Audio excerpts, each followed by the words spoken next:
Hi friends, welcome to Indu's kitchen. இன்றைக்கி நம்ம சேனலில் ரொம்ப டேஸ்ட்டான குழந்தைங்களுக்கெலாம் ரொம்ப பிடிக்கக்கூடிய இட்லி மஞ்சூரியன் ரெசிபி தான் பார்க்க போகிறோம். வாங்க இப்போ ரெசிபிக்குள்ளே போகலாம். ஃபர்ஸ்ட் நம்ம ஒரு 4 இட்லி எடுத்துக்கலாம். அதை சின்ன சின்ன க்யூப்ஸாக கட் பண்ணிக்கோங்க.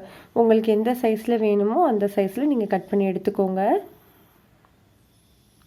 இதே மாதிரி நம்ம எல்லா இட்லியுமே கட் பண்ணி எடுத்துக்கலாம்.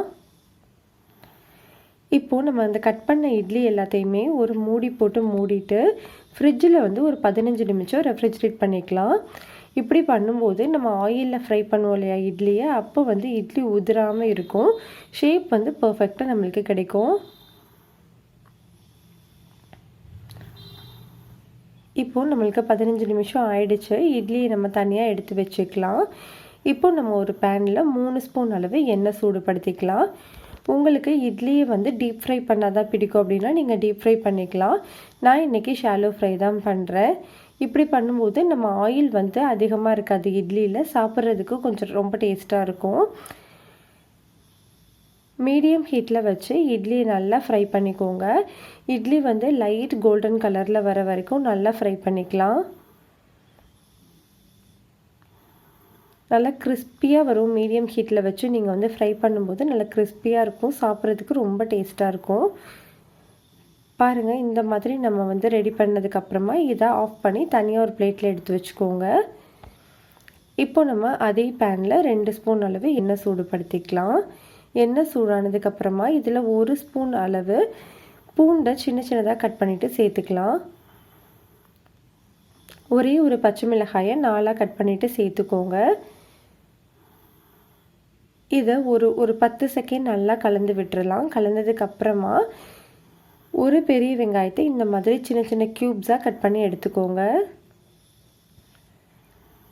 வெங்காயமாக ஒரே 1 நிமிஷம் வதக்குனா போதும். ஏன்னா நம்மளுக்கு ரொம்ப வதங்கிடுச்சுன்னா அந்த க்ரன்ச்சினஸ் இருக்காது.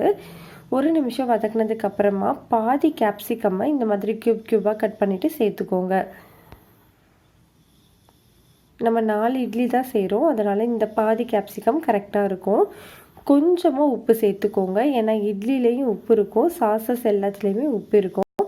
அதனால் அதுக்கேற்ற மாதிரி சேர்த்துக்கோங்க. இப்போ இதில் ஒரு 1/2 ஸ்பூன் அளவு சோயா சாஸ், 1 ஸ்பூன் அளவு ரெட் சில்லி சாஸ் சேர்த்துக்கோங்க. 2 ஸ்பூன் அளவு டொமேட்டோ சாஸ் சேர்த்துக்கோங்க. சோயா சாஸ் அதிகமாக சேர்த்துடாதீங்க, கசப்பு எடுத்த மாதிரி ஆகிடும். கரெக்டாக 1/2 ஸ்பூன் சேர்த்திங்கன்னா பர்ஃபெக்டாக இருக்கும். இதை ஒரு 2 நிமிஷம் நல்லா மிக்ஸ் பண்ணி விட்டுறலாம். இப்போது 1 ஸ்பூன் அளவு கார்ன்ஃப்ளவர் மாவு எடுத்துகிட்டு அதில் ஒரு 4 ஸ்பூன் அளவு தண்ணி சேர்த்து மிக்ஸ் பண்ணிவிட்டு இதில் சேர்த்துடலாம். இப்படி நம்மளுக்கு பண்ணும்போது நம்மளுக்கு கொஞ்சம் கிரேவி மாதிரி கிடைக்கும்.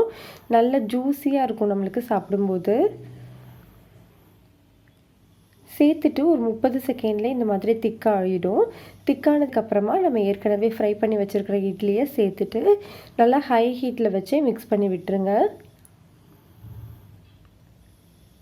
ஹை ஹீட்டில் ஒரு 3 நிமிஷம் நல்லா குக் ஆனால் போதும். அவ்வளோதான், நம்மளுக்கு சூப்பரான இட்லி மஞ்சூரியன் ரெடி ஆகிடும். இப்போ நம்ம இதை ஆஃப் பண்ணிடலாம்.